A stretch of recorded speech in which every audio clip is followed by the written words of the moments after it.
আসসালামু আলাইকুম। আমার চ্যানেলে আপনাদের সকলকে স্বাগত।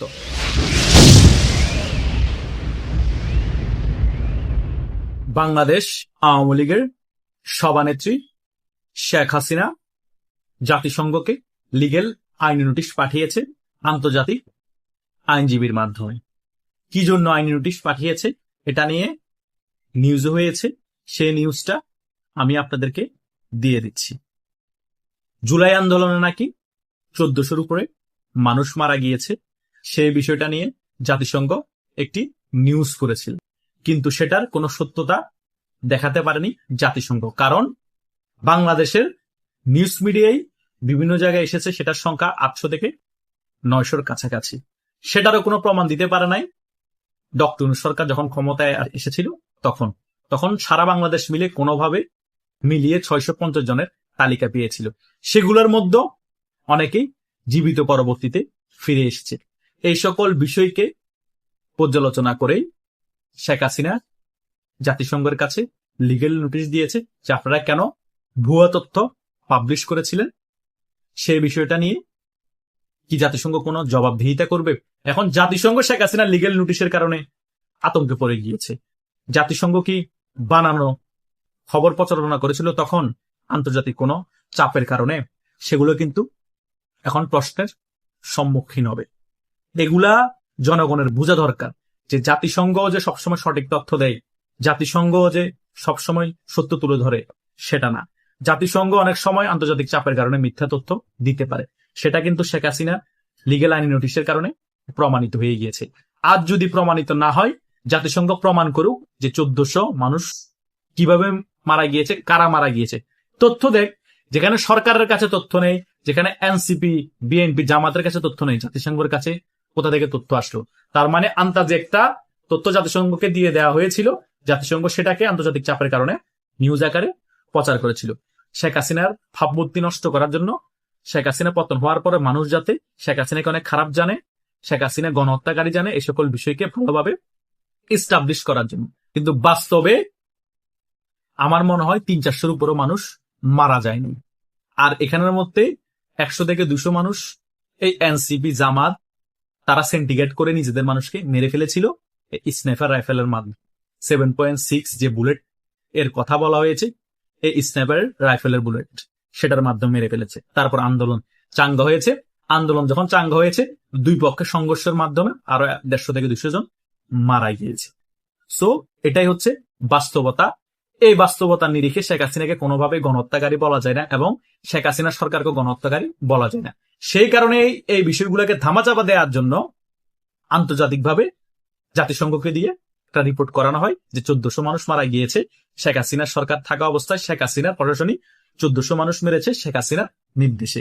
সো এই সকল তথ্য যে ভুয়া এবং এগুলো যে বানোয়ার, এগুলো যে এটাও যে একটা মেটিকুলাস ডিজাইনের অংশ ছিল, শেখ হাসিনার এই জাতিসংঘকে লিগেল নোটিশের মাধ্যমে প্রমাণ হয়ে গিয়েছে। আর জাতিসংঘ যে ভুল প্রমাণিত যদি করতে হয় শেখ হাসিনার লিগেল নোটিশকে, তাহলে জাতিসংঘ সঠিকভাবে তথ্য দিতে হবে যে 1400 মানুষ মারা গিয়েছে, তারা কারা কারা, তাদের ফ্যামিলি কোথায়, তাদের নাম, বায়োডাটা। তারপর আমরা বিশ্বাস করব যে 1400 মানুষ আসলে মারা গিয়েছে, জাতিসংঘের তথ্য সঠিক, শেখ হাসিনা ভুল লিগেল নোটিশ দিয়েছে জাতিসংঘকে। এটাই হচ্ছে বাস্তবতা। আমরা সত্য সবসময় তুলে ধরার চেষ্টা করি এবং অনেকের গা জ্বলে আমরা সত্য বললে। শেখ হাসিনা ডাইরেক্ট কথা বলে সত্য, অনেকের ভালো লাগে না, মনে করে শেখ হাসিনা ফেসিস্ট আচরণ করছে। ভাই, শেখ হাসিনা কোনো ফেসিস্ট আচরণ করে নাই। 5 আগস্টের আগেও করে নাই, 5 আগস্টেও করে নাই। দেশের জানমাল রক্ষা করার জন্য, মানুষকে সেভ করার জন্য পুলিশকে কঠোর হতে বলেছিল, প্রশাসনকে কঠোর হতে বলেছিল। কঠোর হওয়ার ফলে প্রশাসনের উপর অনেক বেশি আক্রমণ করা হয়েছিল। আওয়ামী লীগের নেতাদেরকে মেরে ফেলার প্ল্যানিং করা হয়েছিল, পুলিশকেও মেরে ফেলা হয়েছিল। সেই কারণে পুলিশ পাল্টা গুলি চালিয়েছিল, তাও রাবার বুলেটের মাধ্যমে অনেকের মৃত্যু হয়েছে। তারাও কিন্তু পাল্টা স্নাইপারের গুলি চালিয়ে নিজেদের মানুষ হত্যা করেছিল এবং ছাত্রলীগের অনেককে হত্যা করেছিল। সেটাও কিন্তু এই আলোচনায় বলতে হয়। তাহলে শেখ হাসিনা কোথায় গণহত্যার অর্ডার দিল, শেখ হাসিনা কোথায় গণহত্যা করলো? তারা নিজেরা নিজেদের মানুষকে গণহত্যা চালিয়েছে, তারা পুলিশকে গণহত্যা চালিয়েছে। বিচার যদি করতে হয়, গণহত্যাকারী যদি বলতে হয়, জামাত, এনসিপি এবং বিএনপি কে বলতে হবে এবং তাদেরকে আইনের আওতায় এনে প্রথমে তাদের সাজা নিশ্চিত করতে হবে, তাদের দলের কারা কারা গণহত্যার সাথে জড়িত ছিল। তারপরে আওয়ামী লীগের বিষয় আসবে। আর যদি গণহত্যার বিচার করতে হয়, সকল দলের যারা গণহত্যার সাথে জড়িত সকলকে আসামি করতে হবে, বিএনপি, জামাত, আওয়ামী লীগ সকলকে। আর যদি বাদ দিত, সকলকে বাদ দিতে হবে। আর তা না হলে বাংলাদেশ আওয়ামী লীগের মতো এত বড় রাজনৈতিক দলকে একটা মিথ্যা অজুহাত দেখিয়ে কেন কার্যক্রম নিষিদ্ধ করে রাখা হবে? এটা কি স্বৈরতন্ত্রের দেশ?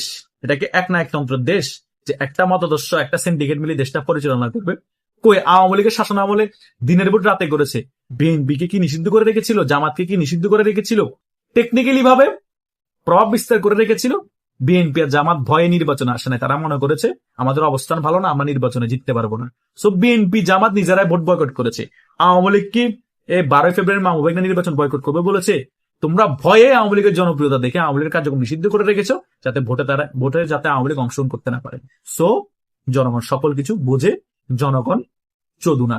জাতিসংঘকে দিয়ে মেটিকুলাস ডিজাইন করে ডক্টর নিউজের চ্যানেল দিয়ে যেভাবে মিথ্যাচার করো না কেন, নিউজ মিডিয়া দিয়ে যেভাবে মিথ্যাচার করো না কেন, জীবিত মানুষকে মৃত করে যেভাবে মিথ্যাচার করো না কেন, সত্য একদিন সবার সামনে চলে আসে। সত্যকে কখনো ধামাচাপা দেওয়া যায় না, সেটাই তার প্রমাণ।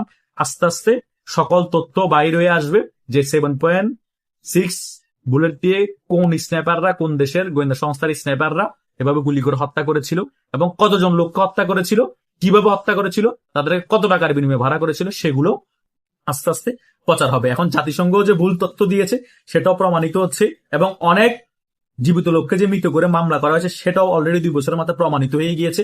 এবং এই টোকায় আসিফ মাহমুদের মতো সমন্বয়করা যে 5 আগস্টের পরে তারা উপদেষ্টা পদে বসে হাজার হাজার কোটি টাকা লোপাট করেছে সেটাও প্রমাণিত হয়ে যাচ্ছে। সো অপরাধী কারা জনগণের কাছে এখন ক্লিয়ার। আওয়ামী লীগ 17 বছরের কাছাকাছি সময়ের শাসন আমলে যতগুলো অপরাধ করে নাই তার 2 গুণ 3 গুণ অপরাধ করে ফেলেছে এই উপদেষ্টারা, জামাত, বিএনপি এবং এনসিপির লোকেরা। তাদের কোনো বিচার হচ্ছে না। গণহারে আওয়ামী লীগ নিধন চলছে, গণহারে আওয়ামী লীগের গ্রেপ্তার চলছে। এগুলা বাংলাদেশের জনগণ আর মেনে নিতে পারছে না। বাংলাদেশের জনগণ এখন অতিষ্ঠ। বাংলাদেশের জন্য আরেকটি প্রতি বিপ্লবের জন্য প্রস্তুত হচ্ছে, আরেকটি প্রতি গণ অভ্যুত্থানের জন্য প্রস্তুত হচ্ছে। সো আগামীতে আরেকটি গণ অভ্যুত্থান অনিবার্য, হবেই হবে। আওয়ামী লীগের নেতৃত্বে হোক এবং সাধারণ জনগণ রাজপথে নামলে আওয়ামী লীগ একত্রিত হয়ে সেটার যেভাবে হোক গণ অভ্যুত্থান হবেই হবে। সেই গণ অভ্যুত্থান কেউ ঠেকাতে পারবে না এবং বিএনপি রেজিমের পতন হবে এবং বিএনপির সাথে যারা জোট, জামাত, এনসিপি আছে, এই একসাথে সকল রেজিমের পতন হয়ে যাবে। আবার আওয়ামী লীগ বাংলাদেশের রাজনীতি ফিরে আসবে এবং আওয়ামী লীগ আবার বাংলাদেশে তারপর সাথে রাজনীতি করবে এবং আওয়ামী লীগ ক্ষমতায় আসবে। যতই মেটিকুলাস ডিজাইন করা হোক, যতই জাতিসংঘ থেকে মিথ্যা প্রচারণা করা হোক, কোনো লাভ হবে না। এভাবে করে করে সকল সত্য জনগণের সম্মুখে চলে আসবে এবং আমরা এই সকল বিষয় নিয়ে আরো সামনে খুব অ্যাগ্রেসিভ ভাবে আলোচনা করব। সকলে আশা করছি আমাদের পাশেই থাকবেন সবসময়। আমরা সাহসের সহিত কথা বলে যাব, কেউ আমাদেরকে দাবিয়ে রাখতে পারবে না। ধন্যবাদ সকলকে।